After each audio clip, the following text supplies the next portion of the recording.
Hello, everybody, and welcome back to the Leo Lounge, where every story reminds someone they're not alone.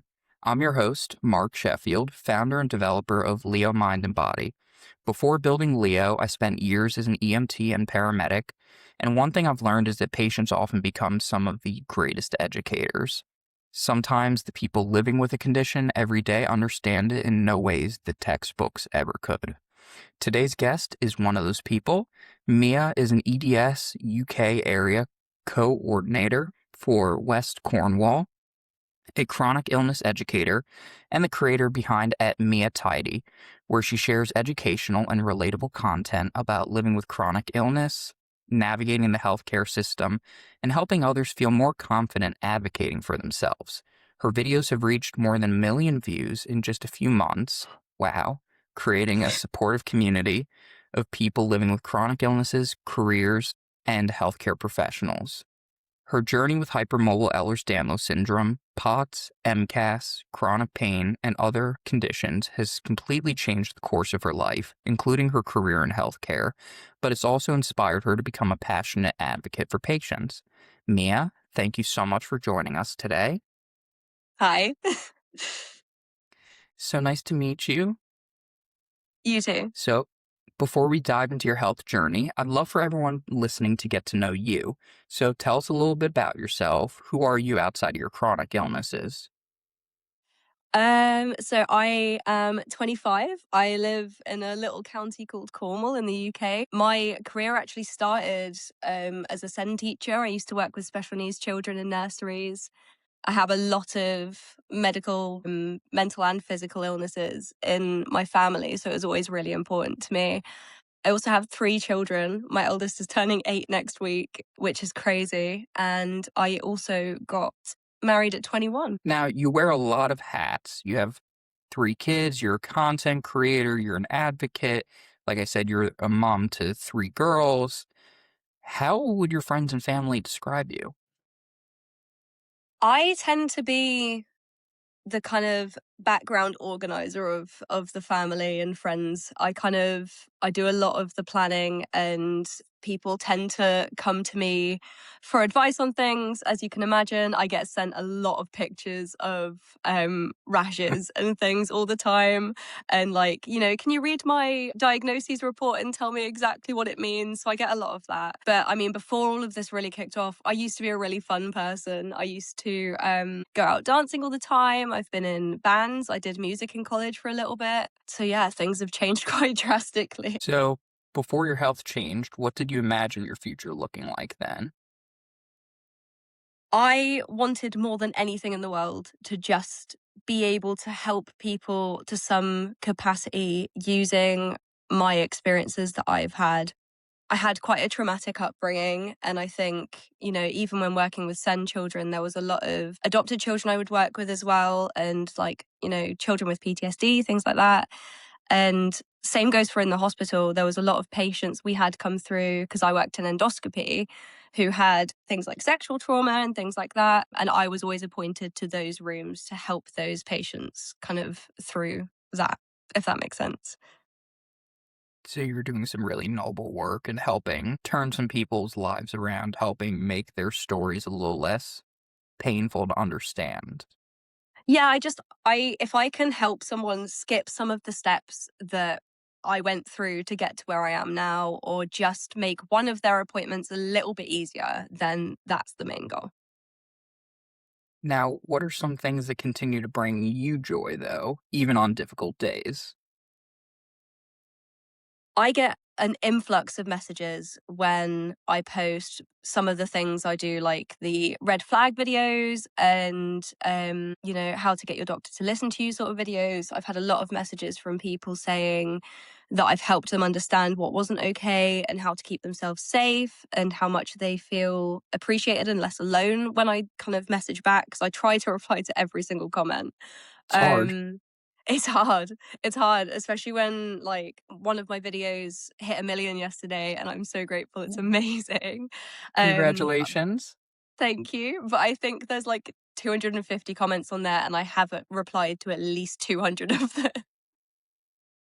It's hard. It's hard to reply to all the comments, especially when your video blows up. Mm. it's too many people to reply to. It becomes its own job. Yeah. I mean, it really has been. I have put in so much work because all I want from this is, again, for people to feel safe talking to their doctors and feel like they're getting proper care, and also finding out about, diseases and syndromes that they didn't know that they might have. So I spend a good 8 hours a day on the laptop going through charts and graphs and how to get it to reach the most people. So yeah, it takes up a lot of my time. So, Mia, your health challenges really began after having your son. Looking back, when did you first realize something wasn't quite right? It's a really interesting question, actually, because most of the things that I have are genetic. So I've had them technically since I was born. But I think when you have an issue that, the rest of your family has, they're the people you speak to about it. So I'd say to my mum, like, oh, I only go to the toilet like once a week. That's okay, right? And she'd be like, yeah, of course. I do the exact same thing, because no one ever sought treatment because no one knew anything was wrong. The only thing I did know was seriously wrong was that my family have a lot of heart problems. So my granddad has a hole in his heart. My brother's got cardiomyopathy. My mum had SVT. There's just a lot of that sort of thing. And I think the first thing I really noticed, because again, the joint pain, all of that sort of stuff I'd mentioned to my mum, she'd be like, yeah, same, don't worry about it. It was first time I passed out, I was 11 years old. And I used to be a runner. I was a runner until I was about 16 years old. Um, and I used to be able to run for miles. And then one day we did a mile track at school, and I just collapsed. And it was so interesting because of how our PE teachers see us as people. No one came over to me. Everyone presumed I was faking. But at that point, my brother had just been diagnosed with cardiomyopathy. So I was like, oh my goodness, this is what I have, freaking out. And, with my conditions, there's a lot of tests where they all look completely normal. So I had the ECG and it was sinus tachycardia, and I had an echocardiogram, and they kind of went, your heart's kidney shaped, which was interesting. But other than that, we don't see anything structural, but you're 11, you're small. We might not see anything for a while yet. We'll keep testing you. And then anytime I went to my doctor about it for years, it was, you're probably having panic attacks, kind of just brushing it off for a lot of things. But I knew something was wrong with that. And yeah, so that gave me a couple of my diagnoses on its own. But that was the first time, I think, 11 years old, that I really knew something was amiss. Unfortunately, I feel like a lot of people on this podcast who I've asked have mentioned the same thing, that they've been told it's anxiety when they were a kid. And Mm, I mean, when I was a kid, I was told I had high anxiety, which I did, but at the same time, I had other medical issues going on. Like, mm, it's very, like, yeah. invalidating. Yeah. And I think a good doctor can differentiate the two. Because, like I said to you before, I mean, my family have a lot of mental health problems. And I was actually diagnosed with loads of different things. They kept changing it. One minute it was bipolar, the next it was BPD. Um, and funnily enough, as soon as I started figuring out my physical health, my mental health improved dramatically. Because the reason I got so unwell was because I was being told over and over again, your pain isn't real, your heart rate is fine, everything's fine, your migraines aren't real, you're making it all up, you must be crazy. And I'm so much happier now that I have clear answers, because that's all I've ever wanted. That's all you could ever want, is to get like a direct answer from a doctor of, this is what's wrong with you. Like, this is what's Mm. going on. Like, Yeah, this is like, there was a time I had a minor bowel obstruction. This was a couple months ago now. And they did an x-ray, as they always do, and I'm expecting to go in there and be like, oh well, it's not that bad, whatever. And this woman, she was amazing. She sat me down, she got the picture up on the screen, she pointed to my sigmoid colon and went, that's where your pain is. And I genuinely cried so hard. because I it's feel somebody really finally bad. pointing out to you where it is. Yeah, it's Like, like, this is your problem, this is why you're in pain, we can help you. Just blew my mind so much. finally somebody telling you what you wanted to hear. Even just believing me. Do you know what I mean? 'Cause she believed me before she saw the scan, you know? And it just makes the world of difference. So you experienced such a wide variety of symptoms. You had joint instability, chronic pain, dizziness, fatigue, gastrointestinal issues, blood pooling, and so much more. Did you initially think that they were connected, or did they seem like they were completely separate problems? That's a really interesting question. I mean, I think initially I thought everything was separate, alongside thinking everything was normal. So, before all of the diagnoses came, I knew I had psoriasis, I knew I had migraines, and I knew I was hypermobile, but no one had ever told me that those things were necessarily wrong. I mean, another major thing I wanted to mention as well was my mum had 5 children in the end, including myself, but she also had over 20 miscarriages. She stopped counting at 20. The amount of times that, she was told it just happens, 1 in 3 babies live, and all of that sort of thing. She was dismissed. She still is being dismissed now about it, and she's in her sixth. I started having the same thing happen to me. Obviously, I've got 3 living children. I've had more than 10 miscarriages as well. And again, was told it's unfortunate, but it happens, until I pushed and pushed and got this blood test done. And turns out I have a life threatening condition, which should have been found a lot sooner. I was about to say, it happened is not really an appropriate answer to things like that. I mean, where's the comfort in that kind of thing? Like, Yeah. were they at least sensitive when they told you that, or did they just tell you? So, no. um, I I'm very lucky that I'm not a sensitive person when it comes to this sort of thing. But I had a phone call with my GP, or PCP for Americans, and we were discussing my test results. So I had the anti-cardiolipin IgG test, which is half of the lupus test, which was quite raised. So I brought that up and said, we need to test this again in 12 weeks, which again, I shouldn't have had to do, but they weren't going to book it without me. And he said, well, it's useless if you have no other symptoms. And I said, well, I've got migraines. I've had a TIA at the age of 25, and I've had all these miscarriages. Something is clearly wrong. And this looks like an answer. You've got a physical number in front of you. And when I said about the 10 miscarriages, he went, let me look through your notes. He looked through, he was like, I only see 3 on here. And I said, well, I don't go in every time, because the last thing you want to do when you're miscarrying is, call up your GP and be like, I've just lost a baby. I'd rather just, get through it at home, have my family around me, and Have your try and support cope. system. Yeah. And he said, well, they don't count. Yeah. So that was a really painful conversation. Um, but it's one of those things, isn't it, where they just refuse to believe without proof, which is why I always advocate bring proof with you, get as much proof as physically possible. I mean, I had another miscarriage a few months ago. And first thing I did, I called him. I went, just to let you know, I've lost a baby since you're so interested. And then I hung up the phone because I was frustrated. Well, you gave him what he wanted. He wanted to There you know. go. Yeah. So, eventually, you were diagnosed with hypermobile Ehlers-Danlos syndrome and several related conditions. What did finally getting those diagnoses mean to you? I think for me, mainly, it's a safety net. When you have this chronic condition that can cause other problems, those other problems are then taken more seriously. Because if I went to my GP completely undiagnosed and said, I think I've got MCAS, they'd look at me like I was crazy.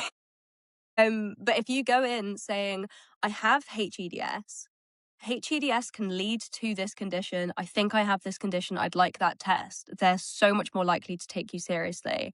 And another thing with Ehlers-Danlos syndrome is that we need a different level of sedation during surgery. And a lot of us need surgery because of our connective tissues broken. So I think it's really important to have that label for other people to make more sense of what's going wrong with your body. So, moving on to living with these conditions, your background in healthcare gives you a really unique perspective. Having worked in special education and later as a student nurse associate, how has becoming a patient changed the way that you think about healthcare? Very interesting question. I always, when I was working, took so much time and care to make sure anything that was mentioned to me was documented. So if someone had said, "Oh, my blood pressure's high," it's been high a lot at home as well, but I haven't told my GP about it. Documenting that and saying, "We've seen this too, she's not lying to you," that sort of thing. But I think as well, especially on the wards, because I've been an inpatient quite a few times now, having no communication. I don't get many visitors because obviously my husband has the kids here and infections and stuff. Just sitting there staring at a wall, being unable to advocate for yourself.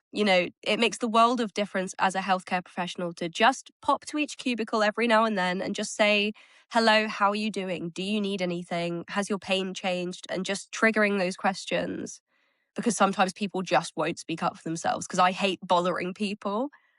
And I know a lot of other people do as well.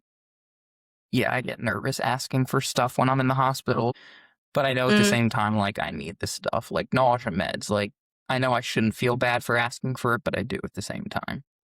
yeah, I'm exactly the same with pain medication. I'm so worried because I've heard doctors talk about, especially surgeons, talk about pain medication and people asking for it in such a negative way that I feel like every time I ask for it, I look like I take drugs recreationally, and it's just that's not the intention. And I think every time someone says they have pain or they have nausea or anything should be taken seriously. And that made a massive impact on how I worked as well. So, how difficult was it to realize your chronic illnesses were changing the career path that you had envisioned? That was probably the biggest heartbreak of my life, to be honest with you. I worked so hard in my exams and, training and learning and everything just to be broken by my own body. It was so upsetting. And the day I left work, my legs were numb and I couldn't walk. And I think those two things at the same time just really broke me. I ended up reaching out to our local mental health services for help that day because it was really, really hard. Because all I've ever wanted to do is help people. And I was sat there just racking my brain. I'm like, I've got to, the only way I'm going to get out of this slump is by finding another way to put my knowledge out there and to help people. And luckily I found it. So, how do you take care of your mental health then while managing so many complex conditions? I think for me, and this might be really niche, I like facts, I like numbers. I like to know exactly where my health is trending. I like to know what's going on inside my body.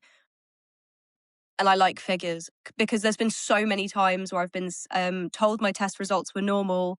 I've requested to see them personally, and they've been extremely out of range in, precise things that explain what I'm experiencing. I'm a very numbers person. I very much like to know everything I possibly can. And for some reason, healthcare professionals don't like to share that information. I don't know how it is where you are, but where we are, if you want a picture of your x ray, you have to pay £20, and it takes weeks, if not months, to actually get that picture, even though it's a picture of the inside of your own body. Yeah, here it's a little different where it usually will get uploaded to like a portal or you'll get a radiology report sent to you. Mm, Um, I don't always get to see the images themselves, but I'll usually at least get to see the report. But sometimes yeah. that itself will take a few weeks, but I mean, it doesn't sound like it's anywhere as long as where it takes for you guys to get your Yeah, information. there's a lot of rigmarole to get it, and it's not a very accessible service for a lot of people. Like for me, I can't call healthcare professionals on the phone because it's too overwhelming and stressful for me. So my husband does it for me. But for someone who's, deaf or is unable to use phones or doesn't have that like carer person to support them with that, it's impossible to get that information sometimes. Can't imagine how difficult it would be. Yeah, it's rough. Now, moving on to the community that you built, you never expected your TikTok account to grow the way that it has. What inspired you to start creating content in the first place? I think The biggest thing that's lacking in healthcare right now is healthcare education. I am extremely surprised there's no classes in any schools in the UK that teach us about our health. We talk a lot about sexual well-being and, the birthing process and things like that, and obviously mild biology, but there's so little known about chronic conditions, and it takes people so long to figure out something's wrong and then go through the diagnoses process. If I can help someone skip that line a little bit and learn how to advocate for themselves, then I've done a good job. So, your videos have now reached over 1 million views, and you've built a community of patients, caregivers, healthcare professionals. What has surprised you most about the response? It's really interesting to see how people react to each other in the comments. And I think especially on the really sensitive posts. I did a series recently about campaigns that have been made due to people dying in the NHS from negligence. And somehow people still argued in the comments. And it's just that nitpicking of each other and things like that. And it's mainly, the healthcare professionals and the doctors and stuff who have so much to say.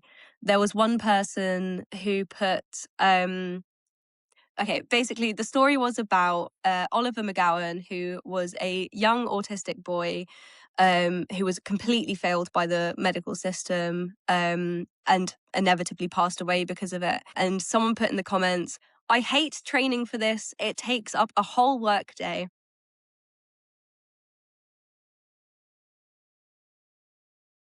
And that's how they see patients. And that worries me so deeply. We should be embracing these classes. I mean, as somebody who went through paramedic school, I used to be excited to learn those types of specialized trainings where it was like how to Mm. deal with special populations, how to deal with people with disabilities, like how to better talk to them, how to better work with them. I mean, we should be excited to learn those Mm. kinds of things, not pushing off those kinds of things and Yeah. dreading them. Yeah, I mean, if the complaint was this was a really difficult story to hear and it hurts my heart, I would completely understand. The training is 1 day a year and they make them do it every single year because he was failed so deeply and it happens to so many people. There's another lad, I can't remember his name, who was also on the spectrum who died because he was in an NHS hospital in the bath and had a seizure unsupervised. And those are the things that aren't talked about enough. He doesn't have his own training day. We're not expecting it for every single situation, but I think taking a little bit of time to try and understand people that we don't understand more to ensure that they're safe and alive, I don't think that's too much to ask. So, you also spend a lot of time explaining healthcare rights and making medical information easier to understand. Why is education such a big part of your mission? I think kind of circling back to what I said earlier, I think, healthcare education could prevent so many problems. I would not be as unwell as I am today if I'd known what I know now. And I think, even just teaching people about warning signs for emergencies or, how to take care of their loved ones in certain situations. And I just think it can save so many people, so many issues, and prevent things from starting in the first place. How to look after your nervous system so you prevent yourself from getting POTS. And, it's that prevention rather than trying to fix the problem once it's started. Because I can tell you now, once you get these conditions, they do not go away, even if you get into remission. So, yeah, I think that prevention, basically.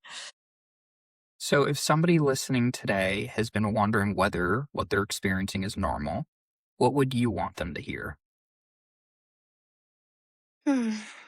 I think the biggest thing that people need to learn about is anatomy and how the body works. I think starting from the very basics with homeostasis and kind of working your way through that, because not only can you educate yourself, you can educate the people around you and make sure that they are able to speak up if something is wrong, because how else are you going to know if something's wrong in the first place? And I think that just that knowledge of how things go and where things start is just super important foundation for everyone to have. Mia, thank you so much for sharing your story and everything you've learned along the way. I know your work has already helped so many people feel more informed and more confident, and I'm sure today's conversation will do the same. Now, I usually end every episode with the same question. I hope somebody listening today remembers that. I would say never be afraid to advocate for yourself, and your biggest strength is knowledge. Those are the main things. I love that. Thank you so much for joining us today, and thank you to everyone listening. We'll see you next time on the Leo Lounge, where every story reminds someone they're not alone. Thank you and have a great day.